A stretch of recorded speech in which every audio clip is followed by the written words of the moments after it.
Bonjour l'équipe, j'espère que vous allez bien. Déjà, on est le 25 décembre, donc je vous souhaite d'ores et déjà une bonne année 2024. Je vais aller droit au but, donc ça sera une vidéo qui va concerner le money management. Pourquoi? Parce que voilà, on a lancé la formation il y a plus d'un an, donc on est actuellement plus de 700 étudiants et j'échange avec la plupart d'entre vous tous les jours et je suis un peu les problématiques, etc. Il y avait un point important sur lequel je devais accentuer la formation, c'était le money management. Donc, on va aller to the point, on va pas perdre beaucoup de temps et je vais vous enseigner juste deux, trois trucs pour compléter votre formation qui vont vous aider, j'espère, en 2024 pour euh, enlever la partie qui n'est pas rentable, on va dire. Donc, comme vous le savez, hein, donc on a déjà parlé stratégie de trading. Donc, j'ai les deux formations pour ça. J'ai déjà fait des vidéos YouTube sur ça. Vous avez même un journal de trading pour le suivi de vos trades. Mais le money management va vraiment concerner la gestion de pertes. Donc, on va essayer de voir un money management clair. On va essayer de définir ensemble, parce que c'est vrai que je ne l'avais pas fait, un pourcentage fixe du capital qu'on va risquer à chaque trade. Et on va essayer d'exclure les émotions, comme vous le savez. Donc j'ai mis en place l'indicateur Jarvis, j'ai mis le bot Jarvis aussi en place. C'était surtout pour enlever cette partie émotion, cupidité. Mais malheureusement, comme vous le savez, il est difficile de contrôler les émotions et la cupidité des gens. Je vous donne des outils, etc. Mais voilà, c'est propre à chacun, tout ce qui est émotion, cupidité. Malheureusement, parfois le trade n'est pas fait pour tout le monde, pour tout ce qui est gestion d'émotions. Le trade, c'est quand même un domaine très très difficile.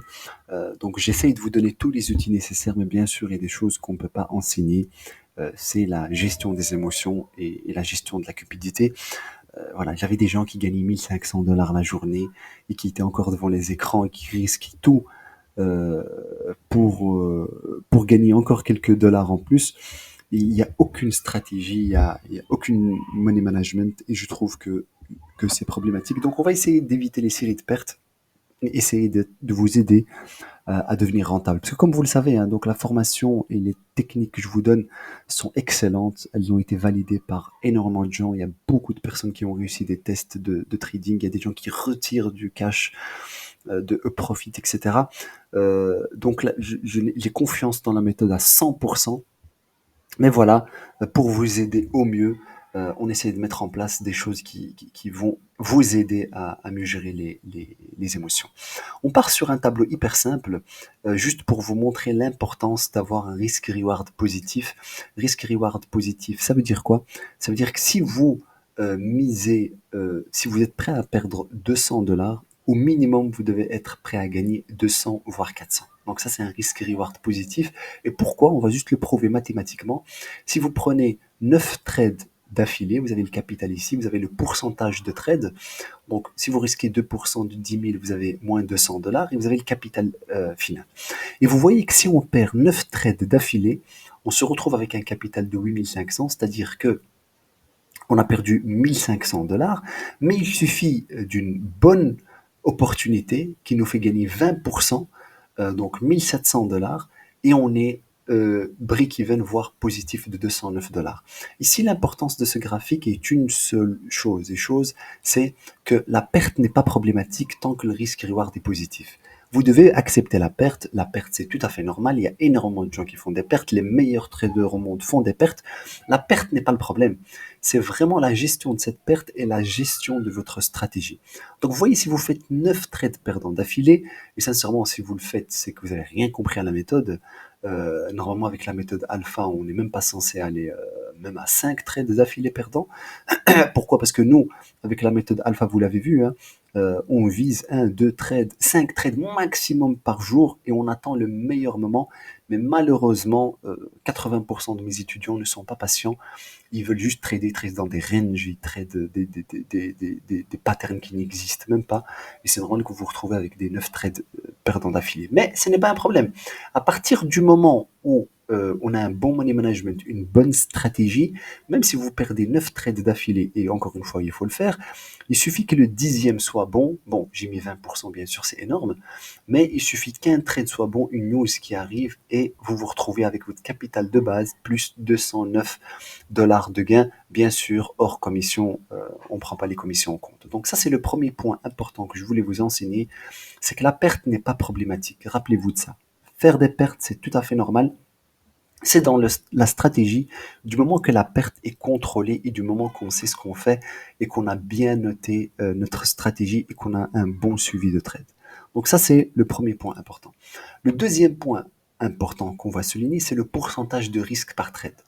Vous avez entendu plusieurs vidéos, je pense, etc. Mais ici, juste un tableau pour que vous vous rendiez compte. Ici, TCP, ça veut dire trade consécutif perdant. Si vous risquez 5% de votre capital à chaque trade, donc si vous avez 10 000, vous risquez 500 dollars par trade, il vous suffit de 20 trades consécutifs perdants pour cramer votre capital.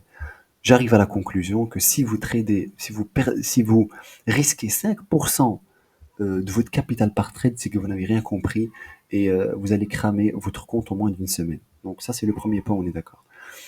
La plupart du gens vont vous conseiller 1%, 2%. Sincèrement, ça dépend de chacun. Il n'y a pas de théorie exacte, etc. Moi, je suis entre 2 et 4%. Ça dépend parce que voilà, j'ai un profil différent, j'ai un capital différent.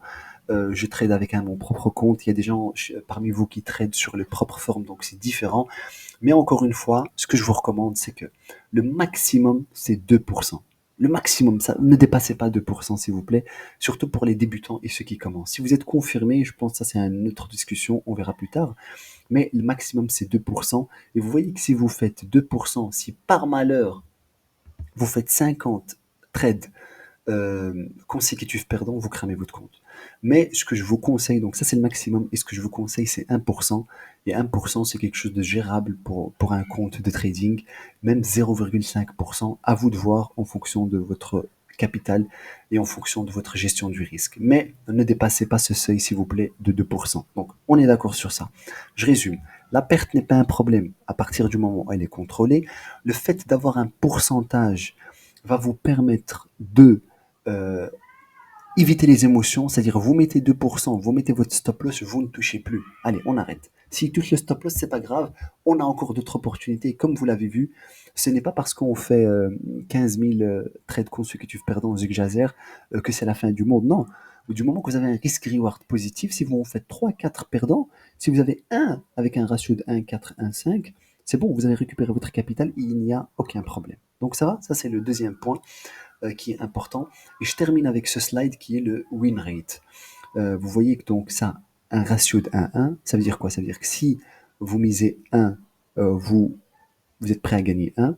1-2, c'est ce que je recommande, c'est que si vous mettez un stop loss à 10 ticks, votre TP doit être à 20, donc un ratio de 1-2. Comme ça, pourquoi? Si jamais vous faites le premier trade gagnant, vous avez gagné 20 ticks, vous avez gagné 200 dollars. Vous risquez que 1%. Deuxième trade perdant, vous avez perdu 100, il vous reste encore 100 de positif. Troisième trade perdant, le troisième trade, il est perdant, vous avez perdu 100 et vous vous retrouvez à break-even. Donc si vous avez un ratio de 1-2, il suffit que votre stratégie ait un win rate de 33% et vous êtes protégé. Il n'y a aucun problème. Et sincèrement, la méthode alpha, pour moi, elle a un win rate qui dépasse les 80%.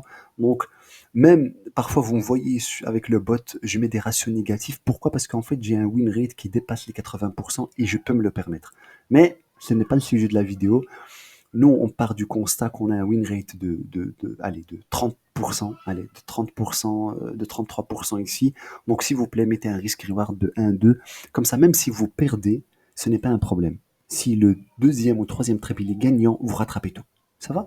Donc, gardez ça en tête parce que vous voyez hein, que si vous avez une stratégie qui réussit à 9%, qu'à 9%, il vous faut quand même un win rate de 1,10. Ça veut dire que si vous misez 100, 10 ticks, vous devez mettre 100 ticks de gain.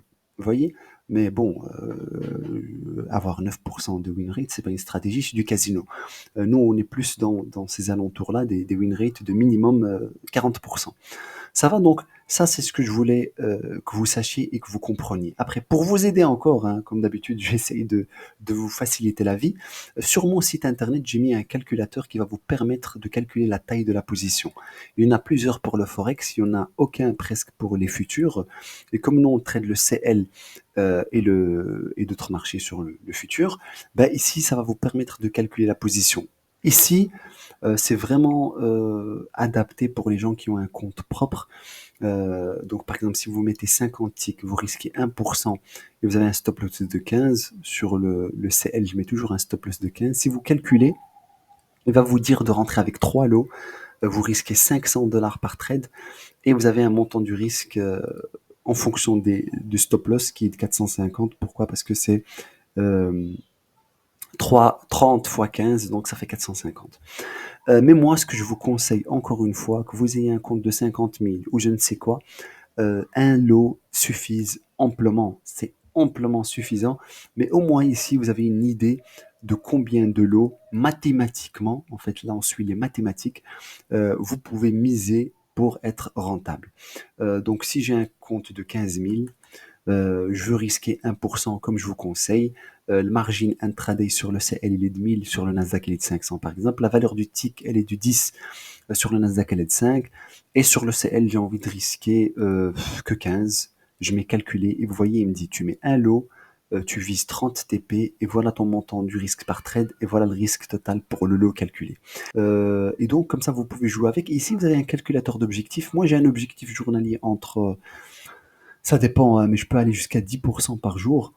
Mais on va dire mon minimum c'est 3%. Si j'ai un compte de 50 000, mon objectif journalier va être de 1500. Vous voyez? De 1500, ce qui va me faire 30 000 le mois. Donc vous avez un calculateur ici sur lequel vous pouvez jouer, qui va vous permettre de calculer la taille des positions et aussi calculer votre objectif en fonction de votre capital et en fonction du rendement ici en fonction du nombre de ticks. Mais sur le CL, pour ceux qui traitent le CL, moi je mets toujours 15 voire 20 maximum de stop loss. Mais de toute façon, ça correspond à mes 2% que j'ai mis ici. À partir du moment où ça correspond ici et ici, c'est que c'est bon. Ça ne doit pas être le montant que je risque pour les lots ne doit pas dépasser le montant du risque par trade qui correspond à mon pourcentage de capital.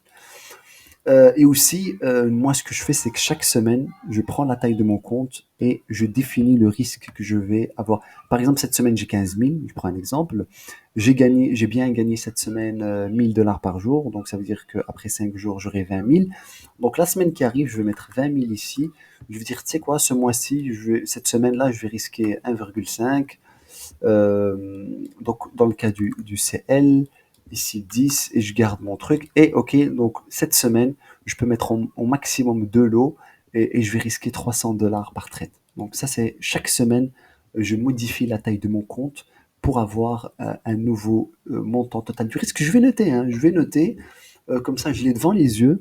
Et comme ça, je fais attention. Et comme ça, je mets ma stratégie en fonction, je mets mon ATM en fonction, je mets mon stop loss en fonction. Et c'est comme ça qu'on avance. C'est pour ça que je vous casse la tête à avoir un suivi. C'est pas pour vous casser la tête. Non, non, non. Il faut avoir un suivi pour que vous ayez une vue de vos trades et de comment ça se passe. J'espère que j'ai été clair. J'ai essayé de faire vite parce que je sais que vous aimez pas les longues vidéos, mais voilà. Ça, c'est encore une histoire qui me tue. Des gens qui veulent se faire l'argent, mais ça leur casse la tête de regarder des vidéos de 20 minutes pour apprendre un métier. Bon, ça, j'ai des choses que je comprends pas. Ils veulent des vidéos TikTok de 1 minute pour expliquer tout un concept et tout un métier de trading. Et après, on se pose la question pourquoi ils arrêtent après 2 jours. Donc bon, ça c'est un autre débat. Mais voilà. Donc j'espère que vous avez eu toutes les infos. Si vous avez des questions, n'hésitez pas dans les commentaires ou via le groupe Discord. Et bien sûr, je reste à votre disposition. Et encore une fois, bonne année et à l'année prochaine.